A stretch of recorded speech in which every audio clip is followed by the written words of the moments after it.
जुड़े हुए हैं अभिजीत दत्ता जी कोलकाता से। Abhijit ji good morning. Good morning madam, मेरे पास 119 शेयर इरिडा का है, 259 रुपए में लॉन्ग टर्म के लिए होल्ड करना चाहती हूँ। ठीक है, तो लॉन्ग टर्म के लिहाज से आप होल्ड कर रहे हैं अपने पोर्टफोलियो में। कब लिया था सर ये आपने? ये तो 6 महीने पहले नहीं आता, 6 महीने 7 महीने हो गए।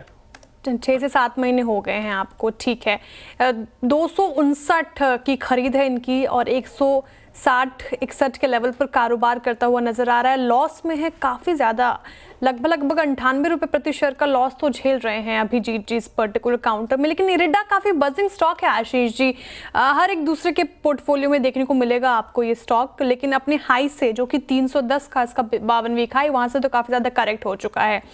लेकिन एक महीने में देखें ठीक ठाक रिटर्न्स ने दे दिया है अभी तक, तो लगभग 15.16% का रिटर्न। आगे लॉन्ग टर्म के लिहाज से चार्ट्स का इंडिकेट कर रहे हैं आशीष जी, होल्ड है ये स्टॉक, लॉस में है फिलहाल ये? जी देखिए, होल्ड करने की सलाह है। जरूर इनमें इनको लॉस हो रहा है, लेकिन हमें लग रहा है कि पावर सेक्टर में एक अच्छा मोमेंटम अब स्ट्रॉन्ग देखने में मिल रहा है और मोस्टली पावर स्टॉक्स जो है उसमें आज बहुत अच्छी बाइंग इंटरेस्ट देखने मिली है। इनफैक्ट एक रिवर्सल क्लियरली विजिबल है। इरिडा का भी स्टॉक आज 5% जिस हिसाब से तेजी दिखा रहा है और खुलने के बाद जैसे ही इसने ओपन लो बनाया और वहां से कंटिन्यूसली हर टिक के साथ इसमें स्ट्रेंथ आते हुए देखने मिल रही है। ओवरसोल्ड ट्रेजेक्टरी से मूव कर रहा है, तो यहाँ पे जो स्विंग है हमें लग रहा है 180 तक का शॉर्ट टर्म में देखने मिल सकता है। होल्ड करें इस पोजीशन को, एक स्टॉप लॉस जरूर 150 का लगाए। 180 का अगर ब्रेकआउट आता है और सस्टेन करता है तो इसमें शायद 197 तक का भी मूव देखने मिल सकता है। तो ये थी राय इरेडा पर। चलिए आगे बढ़ते हैं और गुजरात से जयेश जी हमारे साथ जुड़े हैं। जयेश जी गुड मॉर्निंग। गुड मॉर्निंग जी आपका सवाल। मैंने रिलायंस खरीदा है 260 शेयर, 1461। ठीक है, लॉन्ग टर्म के पर्सपेक्टिव से खरीदा है या शॉर्ट टर्म के लिहाज से? 1 साल तक और इंतजार कर सकता हूँ मैं। ओके, 1 साल तक इंतजार कर सकते हैं।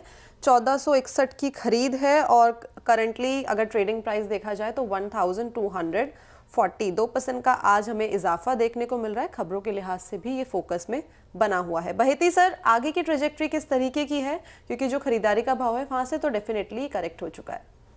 जी देखिए, करेक्ट जरूर हुआ है, लेकिन एक अच्छी अपॉर्चुनिटी बनी है। जनरली हम एवरेजिंग की सलाह नहीं देते, बट जो निफ्टी के लार्ज स्टॉक्स होते हैं, निफ्टी 50 या बैंक निफ्टी के लार्ज स्टॉक्स जो है, उनमें हम जरूर बोलते हैं कि आप इन लेवल्स पे अगर आपको करेक्शन मिल रही है तो एक अच्छी अपॉर्चुनिटी है।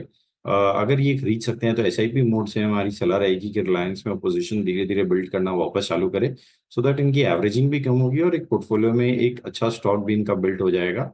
हमें लग रहा है कि जो सेटअप बना है रिलायंस का, अभी वापस 20 डेमा के आसपास आ गया और अब ये एक पुल बैक शायद दे सकता है, क्योंकि इसे 1330 अनदर 100 रुपीज का हम यहाँ से अप्रूव एक्सपेक्ट कर रहे हैं रिलायंस में। तो यहाँ पे बने रहने की सलाह है। तो एक स्टॉप लॉस इन्हें मेंटेन करना चाहिए, 1190 का कि सेल मेंटेन करें। 1190 का स्टॉप लॉस मेंटेन करके रिलायंस में आप एसआईपी के जरिए धीरे धीरे करके निवेश कर सकते हैं। लेकिन एक स्टैंडर्ड डिस्क्लेमर हमारी तरफ से, रिलायंस हमारी पेरेंट कंपनी है, तो कोई भी खरीद फरोख्त या पोजीशन लेनी है या आपके पास होल्ड है, कोई सलाह चाहते हैं, तो अपने फाइनेंशियल एडवाइजर की सलाह के साथ आप आगे बढ़ सकते हैं। फिलहाल हमने एक सलाह दी।